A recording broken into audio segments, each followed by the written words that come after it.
how they are evolving at each time step in individual states. Second can be where the energies are same. तो meeting खत्म होते ही मैं तैयार होकर भागा फिर से ये भारी बैग उठाकर अराउंड 1 किलोमीटर। मुझे अभी पुरानी दिल्ली से ट्रेन पकड़नी है आधे घंटे में। मैं कह देता हूँ वहाँ मैं पहुँच जाऊँगा, टेंशन मत लो, पर उस चक्कर में मैं भागता ही रहता हूँ हमेशा। और मुझे लग रहा है कि मेरी ज़िंदगी ऐसे भागते हुए गुजरने वाली है, एक चीज़ से दूसरी चीज़, दूसरी चीज़ से तीसरी चीज़।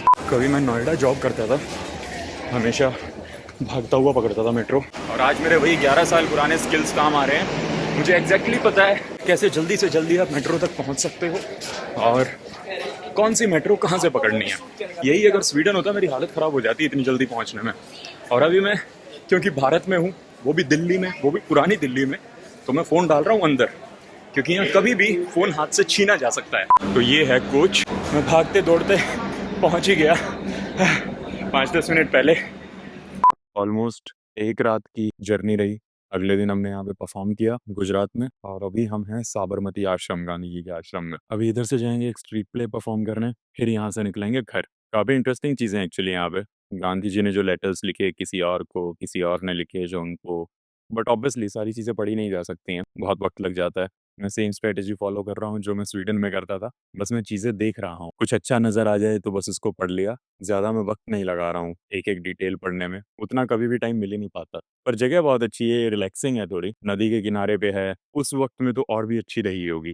तो उम्मीद के मुताबिक वहां हमें देखने को मिला एक चरखा, और चरखे, कुछ अलग तरह के चरखे, थोड़े और चरखे, एक जीभ निकालता माऊ, चोटी की शक्ल की रंग बिरंगी रस्सियां, उस जमाने के बड़े लोगों की तस्वीरें, एक आंध्र खड़ा चरखा जिसके बारे में जानने के लिए आप गूगल कर लेना, कुछ बुने हुए लंबे लंबे कपड़े और माऊ की रोचक कहानियां। साइकिल पे जा रहे थे, साइकिल पे जाते जाते पंचर हो गया तो पंचर लगाने वाला था और उन्होंने पकड़े क्रिएटिव माइंड के थ्रू रील थी उनके पास, कॉटन थी, उन्होंने धीरे चरखा चला दिया। वल्लभ भाई पटेल की बेहतरीन तस्वीर और कुछ जानकारी जो पढ़ने का मेरा बिल्कुल मन नहीं था, जिसका मन हो वो पॉज करे और पढ़ ले।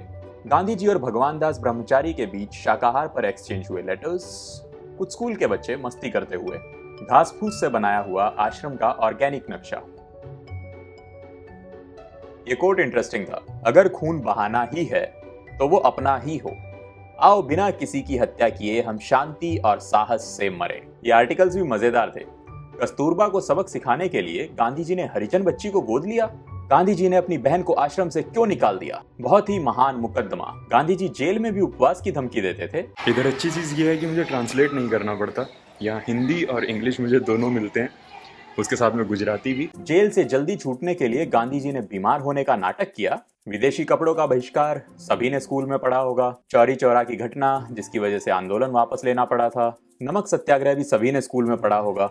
और ये गांधी जी नमक निकालते हुए, my life is my message, मेरा जीवन ही मेरा संदेश है, M.K. गांधी। गांधी जी का स्टैच्यू, कानों में उंगली डाली हुई फोटो, अलग पोज में फोटो, एक और पोज में फोटो 7 नंबर के साथ, जवानी की फोटो, बचपन की फोटो। छोटा स्किल नहीं है भाई, खाली चरखा वर्खा लेके निकलो, लोग अपने आप आ जाएंगे। ये भी होना चाहिए लोगों के पास, मतलब हाँ, कुछ बस। ना भी होना तो इतना ज्यादा आ जाता है ना। गांधी जी विदेश से आए थे ना, सीख के आए थे वहां से, उन्होंने बातें की, समस्याएं तो अपने आप सुलझा ली लोगों ने।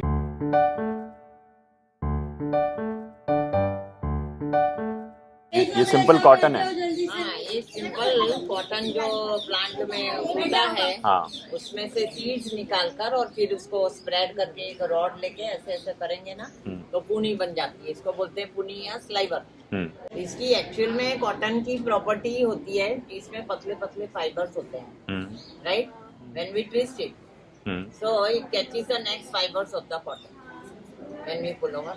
ओके। वही काम चरखे में भी हो रहा है। हम ट्विस्ट करेंगे, आगे खींचेंगे तो वो धागा ही बनेगा। अच्छा, ठीक है ना। इसको जब पकड़ कर हम घुमा देते हैं ना, ट्विस्ट करने से क्या हुआ, इतना बना हुआ धागा मजबूत होता है क्योंकि मैंने उसको बल चढ़ा दिया। हाँ। ठीक है ना। तो वही काम चरखे में भी होता है। उसके बाद हमें पता लगा कि गांधी जी फॉग का इस्तेमाल भी करते थे। घर की छत काफी खूबसूरत, और ये गांधी जी का कमरा जहां हमें मिला एक और चरखा।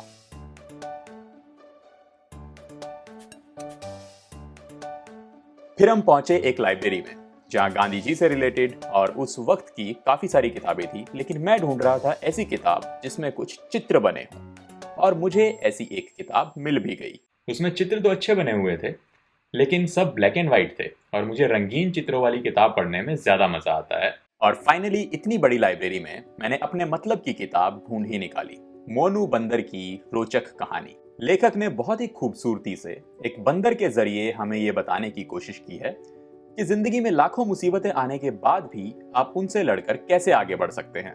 वो सभी कैंडिडेट्स जो आईआईटी या आईआईएससी में एडमिशन के लिए गेट या जेई की तैयारी कर रहे हैं, जो आगे चल के पीएचडी वगैरह करना चाहते हैं, वो मोनू बंदर की कहानी जरूर पढ़ें। उसके बाद हम मैंडेटरी ग्रुप फोटो के लिए चिलचिलाती धूप में नदी के किनारे पहुंचे। आप कुछ साबरमती के बारे में बताना चाहेंगे? पानी है यहाँ। और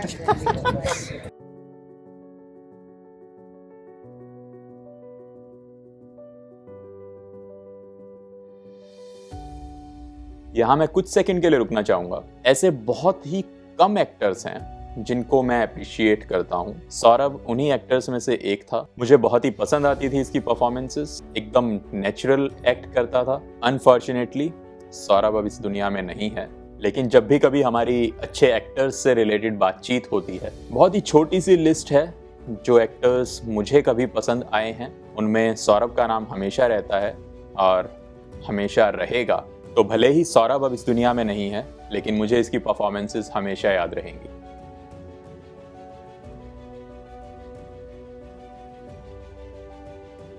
अहमदाबाद में हमने नेशनल इंस्टीट्यूट ऑफ डिजाइन में परफॉर्म किया था, और इस शहर का इंप्रेशन मेरे लिए काफी अच्छा रहा।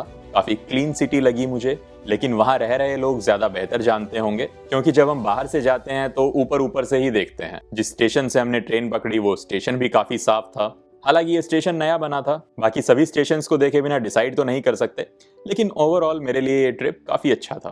तो अभी हम निकल रहे हैं वापस दिल्ली। काफ़ी पहले हम आ गए थे स्टेशन पे आज, मतलब आज मैं भाग नहीं रहा था हमेशा भागता रहता हूँ। आज कुछ हम 2 घंटे पहले पहुँच गए। इंटरव्यू होते थे, कुछ भी होता था, मैं क्रैक कर जाऊँगा, वो एक स्किल था, लेकिन काम करने का ऐसा मेरा मन नहीं होता था कहीं भी। मोटिवेशन के साथ मैंने काम नहीं किया। अपनी ज़िंदगी, नींद ली पूरी, लेट ऑफिस जाना, काम कर दूंगा, इतना था।